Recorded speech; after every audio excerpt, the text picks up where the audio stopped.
อย่าหูเบา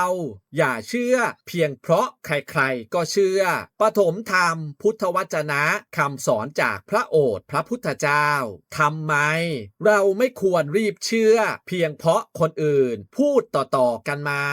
และคุณจะได้รู้วิธีใช้ปัญญาก่อนเชื่อทุกเรื่องในชีวิตครับ 1. อย่าถือเอาว่าจริงเพราะเหตุสักว่าฟังตามๆกันมา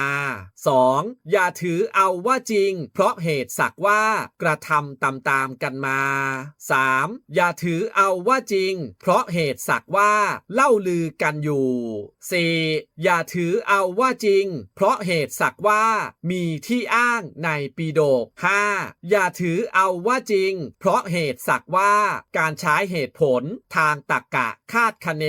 6. อย่าถือเอาว่าจริงเพราะเหตุสักว่าการใช้เหตุผลทางนัยสันนิษฐาน 7. อย่าถือเอาว่าจริงเพราะเหตุสักว่าการตรึกตามอาการ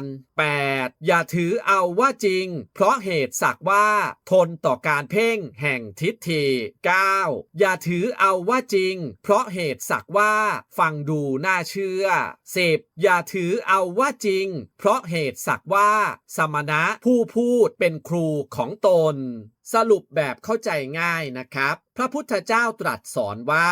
อย่าพึ่งถือว่าอะไรจริงเพียงเพราะมันดูน่าเชื่อหรือคนจำนวนมากเชื่อครับเช่นเห็นคนแชร์กันเต็มโซเชียลไม่ได้แปลว่าจริงทำกันมานานไม่ได้แปลว่าถูกมีคนอ้างตำรา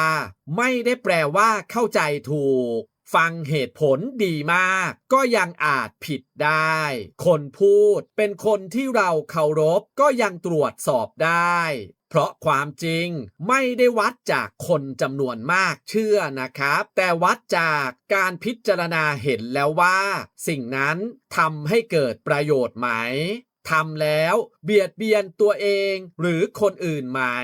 ทำแล้วใจดีขึ้นสงบขึ้นหรือทุกข์มากขึ้นลองนึกภาพง่ายๆนะครับถ้ามีคนมาบอกว่าคนนั้นพูดไม่ดีกับคุณนะถ้าเรารีบเชื่อเราก็จะโกรธเราก็จะตัดสินและก็เกิดการทะเลาะแต่ถ้าหยุดก่อนถามก่อนดูก่อนบางทีแล้วความจริงอาจไม่ใช่อย่างที่เราได้ยินนะครับพระพุทธเจ้าไม่ได้สอนให้ไม่เชื่อใครเลยครับแต่สอนให้ไม่เชื่อง่ายและไม่ปฏิเสธง่ายให้ดูเหตุดูผลแล้วค่อยเชื่อ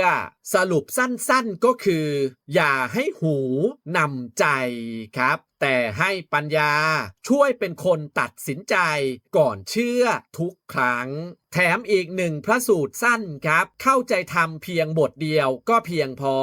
คำนี้เพราะเหตุว่าถึงแม้เขาจะเข้าใจธรรมที่เราแสดงสักบทเดียวนั่นก็ยังจะเป็นไปเพื่อประโยชน์เกื้อกูลและความสุขแก่ชนทั้งหลายเหล่านั้นตลอดกาลนานอย่าลืมกดติดตามช่องสรุปสั้นคำสอนพระพุทธเจ้าโดยผมเอ็กซ์ต้าสวัสดีครับ